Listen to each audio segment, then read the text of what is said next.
You ask Tiger to solve. This deals with linear equations with one unknown. The final result is x equals 13 over 16. Let's solve it step by step. Group all constants on the right side of the equation. Subtract 13 from both sides. Simplify the arithmetic.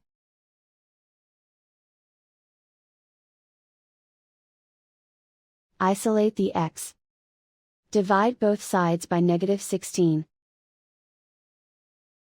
Cancel out the negatives. Simplify the fraction.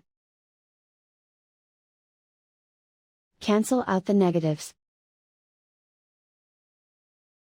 And so the final result is x equals 13 over 16.